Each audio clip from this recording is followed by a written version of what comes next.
संजीव जी, आज के समय में फिज़िकल अपीयरेंस लुक्स को लेके लोग काफ़ी कॉन्शियस हैं और बहुत वर्क करते हैं इस पे।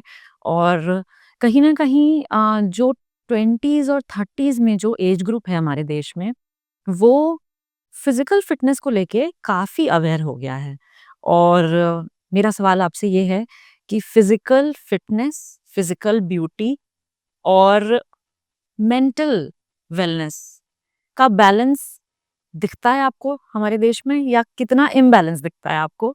इस पे मैं आपके विचार जानना चाहती हूँ। Physical fitness or physical beauty. हाँ, What is the right beauty of physique? सबके अलग स्टैंडर्ड्स हैं, आपके सबके अलग डेफिनेशन है। असल में मैं ये समझती हूँ कि सबको कहीं न कहीं वो चीज़ अटेन करनी है, वो अचीव करनी है जो जिनको वो आइडल मानते हैं या फिर जो कंटेम्परेरी वर्ल्ड में जिसको खूबसूरत माना जाता है। फिजिकल ब्यूटी एंड फिजिकल हाँ, हेल्थ जो हम बात कर जी, रहे हैं, जी। आप एक बात समझिए, फिजिक का सबसे बड़ी ब्यूटी क्या है? फिजिक की सबसे बड़ी ब्यूटी है आपके चेहरे की मुस्कुराहट। जी। अगर आपके पास वो नहीं है तो फिर आप खूबसूरत नहीं है। आपकी खूबसूरती मुस्कुराहट है। स्किन हाँ, और इनर स्किन और जो भी, वो सब एक लपेटा हुआ सिस्टम है। जी। बोन्स तो मैच करोगे आप, लगभग सबकी एक जैसी निकलेगी, थोड़ा बहुत आधा इंच का कुछ फर्क आ जाए तो इसमें तो आ जाए, अदरवाइज सेम है, बाकी सब तो ऊपर से चढ़ा हुआ है। जिस वक्त हम मुस्कुराने लगते हैं, वास्तव में वो मुस्कुराहट जो सही में मुस्कुराहट है, तो आप यकीन मानिए चेहरे का डिजाइन बदलने लगता है। बिल्कुल।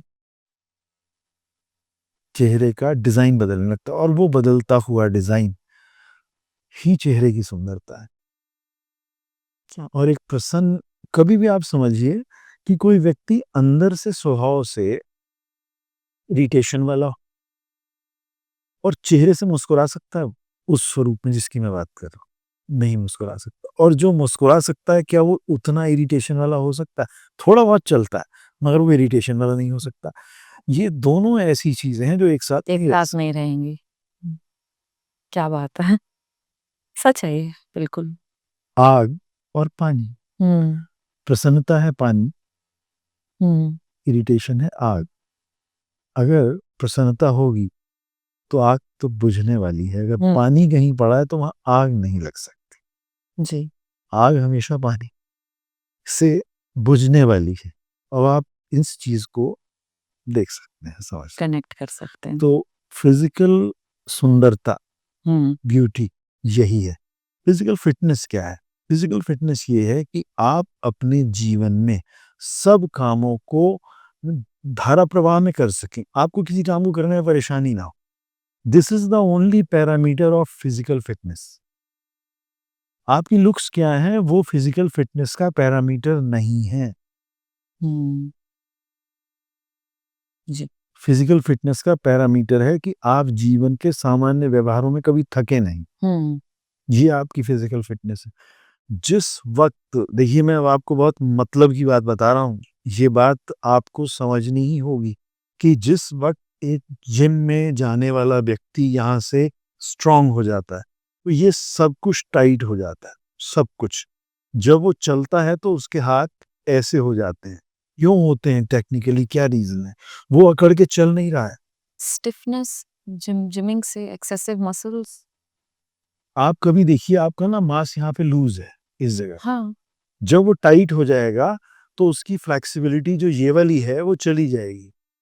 आपने कभी देखा गाय की पूंछ के साइड का हिस्सा सलवटों वाला होता है? जी, फ्लेक्सिबिलिटी है वो। मांस वहां से ढीला इसलिए है कि वो जब अपनी पूंछ को घुमाती है तो खिंचेगी नहीं, वहां पर वो ऑलरेडी उतनी फ्लेक्सिबिलिटी मिल मूवमेंट। चुकी है। हाँ, सेम एज हमारा ये पार्ट है, हुँ, फ्लेक्सिबिलिटी मिल चुकी है। जब हम जिमिंग कर रहे होते हैं ये सब सॉलिड हो जाता है, हम सोच रहे हैं सॉलिड हो गया, वो सॉलिड नहीं हो गया, अब बेकार है। स्टिफ हो गया है। अब जब हम चल रहे हैं तो हम चौड़े होके चल रहे हैं, सामने वाले को लगता है कि ये, जबकि वो लंबी मजबूरी है। बड़े भोले भोले चेहरे बच्चों के हमें ऐसे चलते हुए दिखाई देते हैं जो ऐसे चल रहे हैं, मगर वो चेहरा तो बता रहा है कि ये बहुत इनोसेंट है, बट वो जिम में जाके ऐसा हो गया, ऐसा इस वजह से हो गया कि ये चीज़ हमने खराब कर गुड लुक्स का स्टैंडर्ड वही है तो अब जहाँ ये वाला में भी ना लूज़िंग चाहिए पीछे इस पार्ट, यहाँ भी चीज़ें सब खत्म हो जाती हैं जिम में हुँ। जाने से। अब आप समझिए कि हमने फ़िज़िक को मेंटेन करने का कितना रॉन्ग मेथड अडॉप्ट कर लिया। सबसे राइट मेथड है कि आप नॉर्मल लाइफ़ जिएँ, वॉक करें और अपने हुँ। डेली रूटीन के सब कामों को करें। बट जब समाज के पैरामीटर्स बदले तो हम उन सब चीज़ों से हट गए। हटे तो हम योगाभ्यास की बात करने लगे, जहाँ पर फ्लेक्सिबिलिटी को और बढ़ाने की बात होने लगी, वहाँ तक भी बात ठीक थी। मतलब मैं योग से भी पहले अपनी दिनचर्या में अपने रूटीन के कामों हुँ। और वॉक को प्रेफ़र कर रहा हूँ। जी। वॉक और थोड़ी बहुत एक्सरसाइज़। हाँ, मतलब हाँ। वो हो ही जाती है ना जी, जी। सब कुछ है। अब फिर योग पे आए, अब योग पे आ जाते वहाँ तक भी ठीक था, वेस्टर्न में जिम्नास्ट पे आए वहाँ तक आ जाते वो भी ठीक था, सब अच्छा है। मगर हम वो आ गए जिम जिम में जाकर एक्सरसाइज अब हम बॉडी की ना शेप को देख रहे हैं। जिम में शीशे लगे होने का क्या मतलब? एक्चुअली हम डिज़ाइन कर रहे हैं अपनी बॉडी को। जी, वही। फिज़िकल स्टैंडर्ड्स अब अटेन करने अब हैं। वो फिज़िकल स्टैंडर्ड्स नहीं है, वो फिज़िकल एबनॉर्मैलिटी है। अगर वो स्टैंडर्ड्स होते, तो एक नॉर्मल बंदा वैसा तैयार होता, जो नहीं होते, वो उस स्टैंडर्ड को अचीव करते। वो गलत है। और ये सब होता क्यों है? इसमें देखिए, मैंने अभी कुछ हीरो के नाम लिए, कुछ मूवी के नाम भी लिए पीछे, तो हम उनको फ़ॉलो करने लगते हैं। अब वो कर रहे हैं, उनका काम है, उनको तो बेचना ही वही है, बिल्कुल, तो वो वही बेच रहे हैं। आधे से ज़्यादा चीज़ें तो हम कम से कम अपने आप को बचा लें। बिल्कुल, बिल्कुल। वो जो बेच रहे हैं, वो खुशी के लिए थोड़ी देर के लिए ठीक है, बट हम वैसा करने अब ट्रेन के साथ दौड़ता हुआ एक व्यक्ति, ट्रेन को डिफीट दे देता है।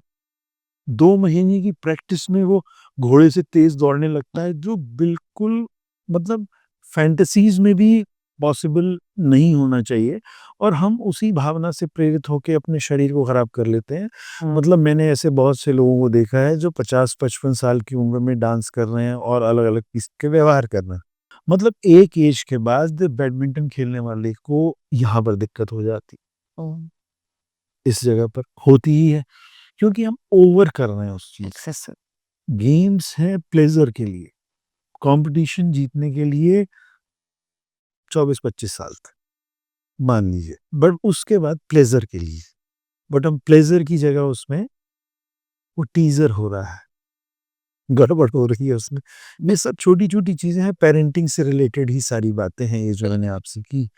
तो आप जो भी कुछ और समझना चाहें पूछ जी, मैं समझ गई और मुझे लगता है कि कहीं न कहीं जो फिज़िकल स्टैंडर्ड्स और ब्यूटी स्टैंडर्ड्स सेट किए गए हैं, तो बेनिफिट तो इसमें इंसान का कम और इंडस्ट्रीज़ का ज़्यादा है। एग्ज़ैक्टली यही है, मैंने पेरेंटिंग में इस बात को क्यों प्लस जी, किया कि ये भी भाव हमें बचपन में ही देना पड़ेगा। बिल्कुल। हम बच्चे को जिम में भेजकर भी प्राउड कर रहे हैं, जिम भी ब्रांड हो गए हैं हाँ, कि उस जिम में जाता हूँ। और उसके अलावा बहुत सारे जो मॉडल्स हैं और जो जिम रेगुलर जिम फ्रीक्स हैं, अ, उनमें भी अनफॉर्च्युनेटली हार्ट अटैक केसेस बहुत कॉमन हुए हैं। तो इसलिए भी कहीं न कहीं अगर वो आपको इतना फ़ायदा करती होती चीज़ें तो प्रोटीन, हाँ, वो एक पाउडर। प्रोटीन की हम बात कर रहे हैं, तो एक प्रोटीन किसी चीज़ को खाने से डाइजेस्ट होके पूरे सिस्टम से बनता है और हम उसे प्रोटीन कहते हैं। हुँ, अगर वो एक डब्बे में मिल सकता है, तो इसका मतलब वो प्रकृति फ़ेल हो गई। इसका मतलब प्रकृति फ़ेल हो गई ना। मैंने महसूस किया वाटरमेलन जूस आप एक बड़ा ग्लास पी लीजिए, हुँ, आपकी तृप्ति नहीं होती और जितने तरबूज में से वो बड़ा ग्लास जूस का निकला है, अगर आप 1/4 अगर आप खा लें तो आपकी हालत ऐसी हो जाती है, अब बस भाई और नहीं खाया जाए। वो सीधा-सीधा सिंबल है, शरीर को उतनी ज़रूरत। राइट वे में चीज़ों को लें, गलत वे में ना लें। हुँ, मतलब एक्सरसाइज के लिए भी सेम है। आवाज़ आती है जब हम एक्सरसाइज करना शुरू जिम में जाने के बाद ऐसा कोई व्यक्ति नहीं हो सकता, जिसको अंदर से ये लगता हो कि अब मैं नहीं कर पाऊँगा, इससे ज़्यादा नहीं। अगर वो उसी वक़्त छोड़ दे तो वो जिम भी ओके है, मगर वो उसके बाद री-एनर्जाइज़ होता है लोगों को देखकर, मिरर को देखकर, बारिश को देखकर, फिर एडिशनल प्रोटीन्स लेकर जी। और सब सारा कुछ। तो आप समझ सकते हैं कि ज़बरदस्ती किया हुआ काम है ये सब कुछ। तो हमें हमारी फ़िज़िक कैसी चाहिए? जो सॉफ्ट मूवमेंट वाली हो, सॉफ्ट मूवमेंट वाली, सॉफ्ट ना हो, बेशक टाइट हो, मूवमेंट हो। जितना नेचुरली हाँ, वो हो। हम वॉक अच्छी करें, ब्रिस्क वॉक करें, बॉडी को लूज़ छोड़ के। वो स्मार्ट वॉक नहीं चाहिए, रैंप वॉक नहीं चाहिए, बिल्कुल सीधी वॉक नहीं चाहिए। वो वॉक चाहिए जिसमें हाथ ढीले हों, मस्त चल रहे हैं। चाहे फिर कभी स्पीड बढ़ जाए या कम हो जाए, बट फ्री वॉक चाहिए। वो है रियल एक्सरसाइज़, जी। अदरवाइज़ नहीं है।